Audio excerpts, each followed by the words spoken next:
Hi, I'm Alex Scranton, Director of Science and Research at Women's Voices for the Earth. Let's talk about titanium dioxide in tampons and pads. Have you seen the TikToks going around?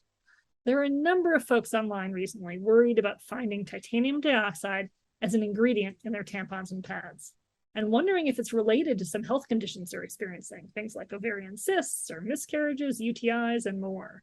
Understandably, some folks are pretty mad, some are freaked out. Now, most brands only started listing ingredients on their packages for the first time late last year. That was 2021, thanks to a new law in New York. Now, I've been researching health impacts of pads and tampons for nearly a decade, so I love having all this new ingredient information. Titanium dioxide was absolutely news to me. No companies had ever talked about using it before. Now, titanium dioxide is a pretty common chemical. It gets used in a lot of products. It's probably been in tampons and pads for a long time. It's just never been listed on the label. It gets used in sunscreen, all kinds of cosmetics, medications, and you'll even find it in food.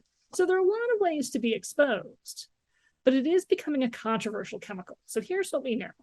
If you inhale titanium dioxide particles, it can possibly lead to lung cancer. At least we know it causes lung cancer in rats when they inhale it. Also, it may be genotoxic, meaning it can harm your DNA.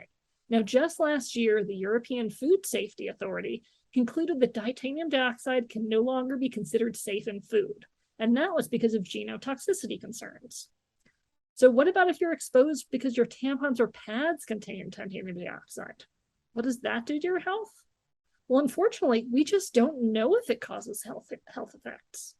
There's no published research available that's ever examined the impacts of vaginal or vulvar exposure to titanium dioxide. None.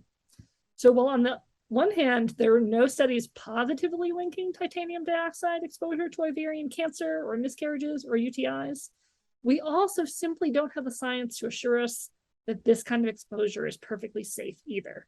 And certainly there are a few red flags with titanium dioxide.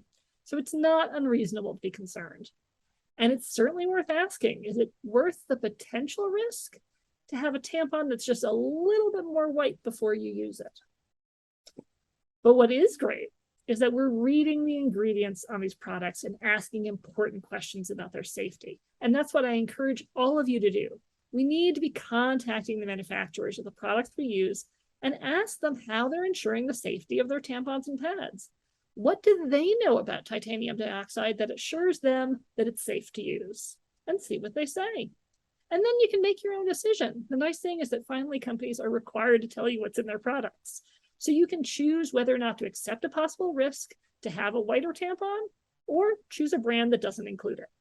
Now, keep in mind, sometimes titanium dioxide might also be listed as white pigment or pigment white 6. So look for those terms on packages as well. Now, for all I know, titanium dioxide in pads and tampons might be just fine. It might not be a problem, but I'm not sure we have the science to prove that. So companies really need to come forward and explain what gives them the confidence in using it, because we all deserve safe products, and all you need to do is ask. Thanks so much.